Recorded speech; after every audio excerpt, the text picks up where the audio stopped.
ఏంటి నీలక్క, డల్గా కనిపిస్తున్నావు? అయినా నువ్వు ఈ రోజు కూలీకి వెళ్ళలేదా? చెప్పు నీలక్క, చెప్పు. ఏంటి, నాతో చెప్పవా? రహస్యమా ఏంటి? చెప్పు అక్కా. ఏమీ లేదు పింక్ చెల్లి, మీ బావగారు ఇంకా ఇంటికి రాలేదని ఎదురు చూస్తున్నాను. అయినా నువ్వు ఎందుకు ఇలా వచ్చావు? ఇంట్లో పని పూర్తయిందా? మీ ఆయన ఇంటికి వచ్చారా? ఎందుకంటే మీ ఈయన ఒక్కసారిగా వస్తారు కదా. నేను కూడా అందుకే వచ్చాను అక్కా.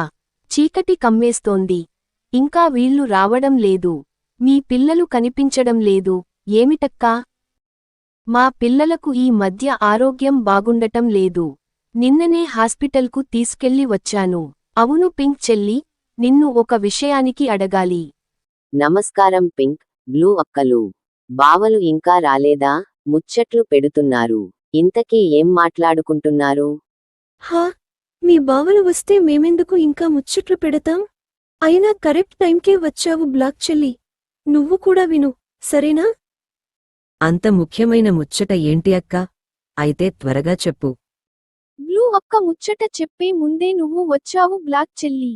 సర్లే, నువ్వే చెప్పు పింక్ అక్కా. అయితే మా పిల్లలకు ఆరోగ్యం బాగుంటే తిరుపతికి వస్తామని మొక్కుకున్నాం. వచ్చే వారం వెళ్దాం అనుకుంటున్నాం. మీరు కూడా వస్తారేమో అడుగుదాం అనుకుంటున్నాను. ఏంటి తిరుపతికా? అమ్మో, చాలా దూరం అంట కదా. నేను ఎప్పుడూ వెళ్ళలేదు. నేను మాత్రం రాలేను బ్లూ అక్కయ్యా. మరి నువ్వేమంటావు పింక్ అక్కయ్యా? నువ్వు ఎప్పుడైనా తిరుపతికి పోయావా అక్కయ్యా? ఏంటి నేనా? మా ఆయన పక్కన ఉన్న గుడికే సరిగా తీసుకుపోడు. ఇంకా తిరుపతికా? అమ్మో, నేను రాలేను నీలక్కా.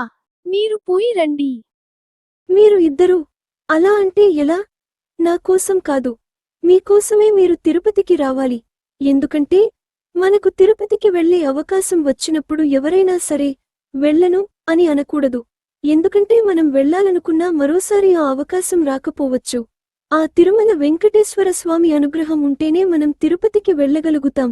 అసలు మీకు తిరుపతి గురించి తెలుసా? ఆ ఆపద మోక్కుల వాడి దర్శనం చేసుకుంటే మన జన్మ ధన్యం అవుతుంది. కలియుగ దైవం ఆ తిరుమలేశుడు. ఆయన కథ చెప్పాలంటే చాలా ఉంది. మీ ఇష్టం ఇక. నువ్వు చెప్పుతుంటే నాకు రావాలని అనిపిస్తుంది బ్లూ అక్క. నే చాలా రోజుల నుంచి అనుకుంటున్నాను కాని, చేయి బదులు ఎవరైనా అప్పు ఇస్తే బాగుండును. నువ్వు ఏమైనా సర్దుకుంటే అంటే నేను కూడా నా కుటుంబంతో వస్తాను. సరే బ్లాక్ చెల్లి, డబ్బులు నేను సర్దుతానులే. మరి నువ్వు ఏమంటావు పింక్ చెల్లి? మీరు ఇద్దరూ సరే అన్నాక ఇంకేముంది అక్కా. నేను కూడా వస్తాను కానీ నా తాగుబోతు మొగుడు ఏమంటాడో. అంతేకాదు, నాకు ఇప్పుడు డబ్బులు కూడా కావాలి. నా దగ్గర మీ ఇద్దరికీ ఇవ్వగలిగేంత డబ్బులు లేవు. పైగా నేను బ్లాకీకి ఇస్తానన్న డబ్బు కూడా అప్పుగా ఎవరినైనా అడుగుదామని అనుకున్నాను. సరే, ఒక పని చేద్దాం. మనం ముగ్గురం కలిసి వెళ్దాం. ఆ వైటిని అప్పు అడుగుదాం. ఆ తర్వాత కూలీకి వెళ్ళి తీర్చేద్దాం. సరేనా? సరే అక్కా, నువ్వు చెప్పిన ఉపాయం బాగుంది. రేపు వెళ్ళి వైటిని అప్పు అడుగుదాం.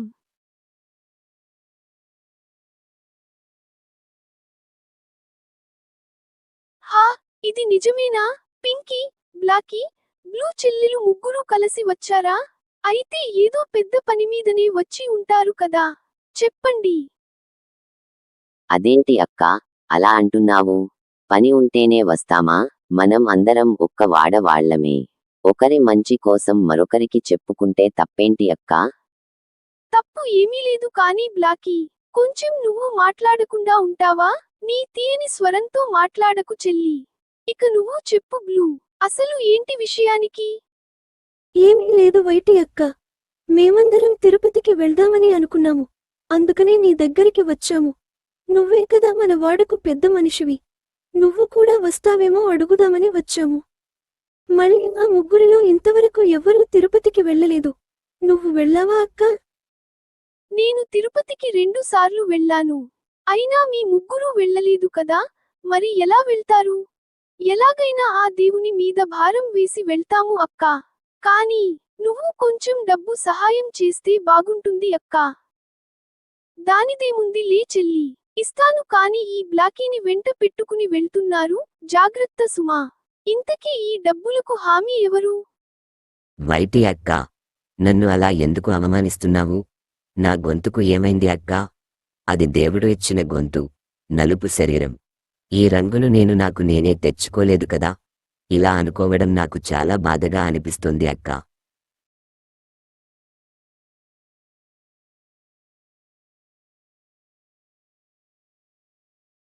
నాకు చాలా సంతోషంగా ఉంది. వైట్ అక్క మనకు డబ్బులు ఇస్తానని చెప్పింది. ఇక మీ భర్తలను ఒప్పిస్తే చాలు. మనం ఆదివారం రోజు బయలుదేరుదాం, సరేనా? బ్లాకీ, ఆ వైట్ అక్క అన్న మాటలకు నువ్వేమీ బాధపడకు. ఆవిడ అలాంటిది, పట్టించుకోకు. లేదు అక్కా, నాకు చాలా బాధగా ఉంది. నేను ఇలా నల్లగా పుట్టడం నా తప్పా? చెప్పండి. నా గొంతు బాగోలేదని, మాట్లాడదని నా ముఖం మీదే అలా అనేసరికి నాకు చాలా బాధ అనిపిస్తుంది. నువ్వేమీ బాధపడకు బ్లాకీ. నీ గొప్పతనం ఆమెకు తెలియదు. అయినా ఇప్పుడు మనం మన భర్తలను ఎలా ఒప్పించాలి అని ఆలోచించు.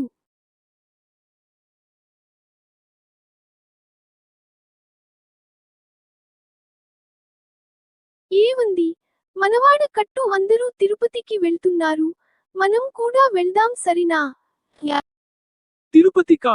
వదు. మన దగ్గర అన్ని డబ్బులు లేవు. లేదు, మనం ఖచ్చితంగా వెళ్ళాలి. లేదంటే నేను ఈ రోజు ఆహారం తీసుకోను. నేను చెప్పేది విను బుజ్జి. వదు. తిరుపతి చాలా దూరం. అన్ని డబ్బులు లేవు మన దగ్గర. డబ్బులు నీలెక్క సర్దుతానను అంది.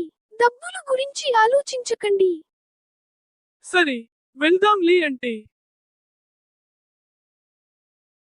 పింకీ, బ్లాకీ, అందరూ అవసరమైన అన్ని వస్తువులు తెచ్చుకున్నారా? మొత్తానికి మనం అనుకున్నట్టే తిరుపతికి వెళ్తున్నాము. అందరూ జాగ్రత్తగా ఉండండి. తిరుపతిలో జనాలు తప్పిపోయే అవకాశం ఉంది. ఎవరి బ్యాగులు వారు జాగ్రత్తగా చూసుకోండి. పింకీ, మీ ఆయన అసలే తాగుబోతు. ఒక కన్ను వేసి కనిపెట్టుకుని ఉండు.